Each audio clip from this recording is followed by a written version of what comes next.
God sent the Prophet of Islam with a message and a mission.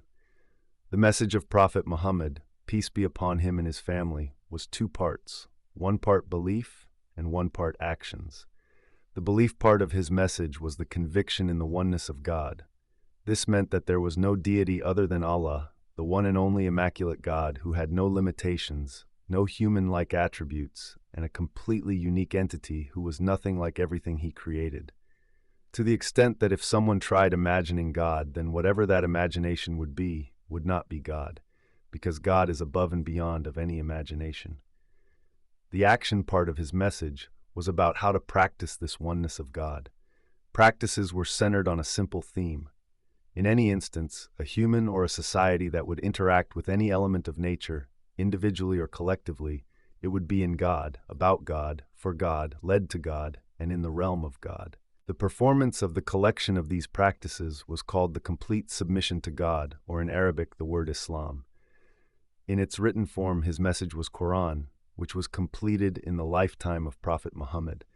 Not an iota in it could be added, or an iota of it could be removed after him. Explanation of Quran was his sayings and his actions. Now let's talk about his mission.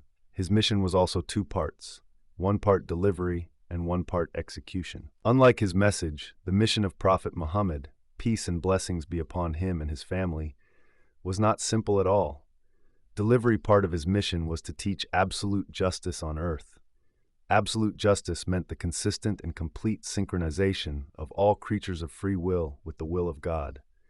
Muhammad as the messenger was to teach how to perfect this absolute synchronization between God and humanity. Everything else that God had created on this earth was already in complete synchronization of God's will. It was only the creatures of free will, such as humans, who would time and again go out of sync with the will of God. Prophet Muhammad, peace be upon him and his family, had to teach the consistency in this synchronization. Execution part of Prophet Muhammad's mission was to implement this absolute justice on earth, which was an ongoing process, and it was to go on until the last day of humanity on this planet Earth. The question was, who would continually lead this mission in his absence? The answer was simple: a perfect human, the vicegerent of God on earth, who would ensure the continuity of his mission. Prophet Muhammad, in his lifetime, was the vicegerent, or the Khalifa of God on earth. Before him, other prophets were God's vicegerents on earth, like Prophet Ibrahim, Prophet Moses, Prophet David, and Prophet Jesus. May peace and blessings be upon them all. After the death of Holy Prophet of Islam too, there were 12 leaders that were appointed by God to lead this mission. In Quran, God called these leaders Aima and made it incumbent on every human being to seek an imam, to the extent that God told us in Quran that on the Day of Judgment, each one of us would be called by our imam.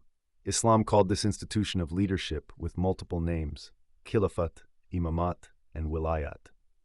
Throughout Islamic history, kings, despots, generals, gangsters, and all sort of frontmen tried annotating themselves with these titles in order to claim the leadership of Muslims.